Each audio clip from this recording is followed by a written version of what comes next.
എൻ്റെ പേര് റമീന. ഞാൻ ദാറുൽ സ്കൂൾ 10th വിദ്യാർത്ഥിനിയാണ്. എൻ്റെ വീട്ടിൽ വാപ്പ, ഉമ്മ, ഒരു ബ്രദറാണുള്ളത്. വാപ്പ ഓട്ടോ ഡ്രൈവറാണ്, മുഹമ്മദ് അലി എന്നാണ് പേര്. ഉമ്മ സൈദ, ഹൗസ് വൈഫാണ്. ഇക്ക ബികോം സെക്കൻഡ് ഇയർ സ്റ്റുഡൻ്റാണ്. ഞാനിന്ന് നിങ്ങൾക്കൂടെ പരിചയപ്പെടുത്താൻ പോകുന്നത് പൗലോ കൊയ്ലോ എഴുതിയ 11 മിനിറ്റ്സ് എന്ന പുസ്തകമാണ്. വളരെ പ്രശസ്തമായ ബുക്കുകളാണ്. അദ്ദേഹത്തിൻ്റെ തന്നെ കരിയറിലെ ഏറ്റവും പ്രശസ്തമായ ഒരു ബുക്കാണ് 11 മിനിറ്റ്സ് എന്ന പുസ്തകം.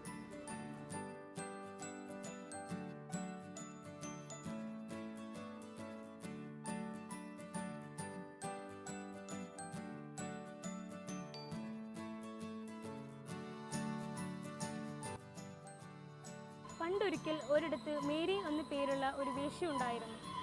എല്ലാ വേശ്യകളെപ്പോലെയും മേരിയും ജനിച്ചപ്പോൾ നിഷ്കളങ്കയും കന്യകയുമായിരുന്നു.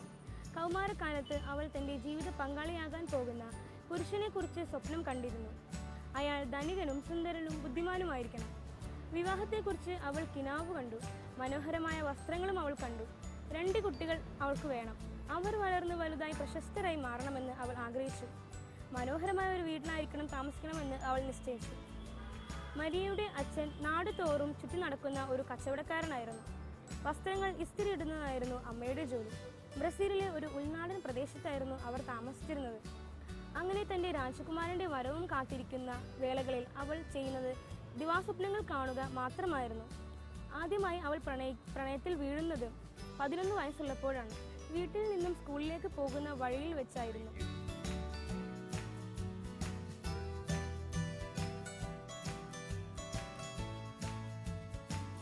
ഒരു പെൺകുട്ടിയുടെ ജീവിതത്തിൽ പല ഘട്ടങ്ങളായി ഉണ്ടാവുന്ന പ്രണയ പരാജയവും അതിനെ തുടർന്നുള്ള ദുരന്തവുമാണ് ഈ കഥയിലൂടെ നമുക്ക് പൗലോ കൊയ്ലോ പറഞ്ഞു തരുന്നത്.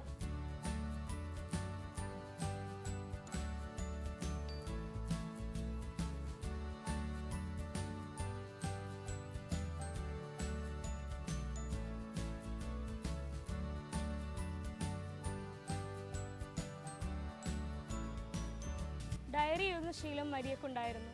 അവളുടെ ജീവിതത്തിൽ അന്നന്ന് നടക്കുന്ന കാര്യങ്ങളും സങ്കടങ്ങളും സന്തോഷങ്ങളും എല്ലാം അവൾ ആ ഡയറിയോടായിരുന്നു പങ്കുവച്ചിരുന്നത്.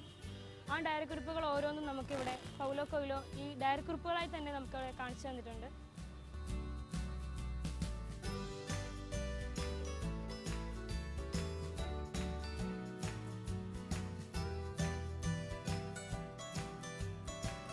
ബ്രസീലിലെ ഒരു കുഗ്രാമത്തിലാണ് അവൾ ജനിച്ചു വളർന്നത്. അവളുടെ ആദ്യ പ്രണയം പരാജയമായിരുന്നു. തുടർന്ന് അവൾ സ്വിറ്റ്സർലാൻഡിലേക്ക് പോയി. അവിടെ ഒരു നൈറ്റ് ക്ലബ് പാർട്ടിയിൽ അവൾ ജോലി ചെയ്യുകയായിരുന്നു. പക്ഷേ മറ്റുള്ളവരുടെ പരിഹാസം കാരണം അവിടെ നിന്ന് പോരുകയായിരുന്നു. അതിനുശേഷം മോഡൽ ആവണമെന്നായിരുന്നു അവളുടെ ആഗ്രഹം.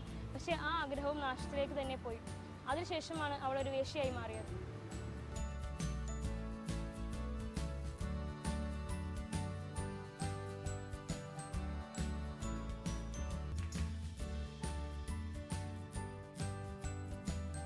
പൗലോ കൊയ്ലോയെ ഞാൻ പ്രത്യേകം പരിചയപ്പെടുത്തേണ്ട കാര്യമില്ല. ഇദ്ദേഹം 1947 ബ്രസീലിലെ റിയോ ദെ ജനറയിലാണ് ജനിച്ചു വളർന്നത്. ഇദ്ദേഹം പല നാടകങ്ങൾ സംവിധാനം ചെയ്യുകയും അതിൻ്റെ തിരക്കഥാകൃത്തായി പ്രവർത്തിക്കുകയും ചെയ്തിട്ടുണ്ട്. ഇദ്ദേഹത്തിന് ഏറ്റവും കൂടുതൽ വിവർത്തനം ചെയ്യപ്പെട്ട ദ ആൽക്കമിസ്റ്റ് എന്ന ബുക്കിൻ്റെ കർത്താവ് എന്ന പേരിൽ ഗിന്നസ് ബുക്കിൽ ഇടം നേടാൻ സാധിച്ചിട്ടുണ്ട്.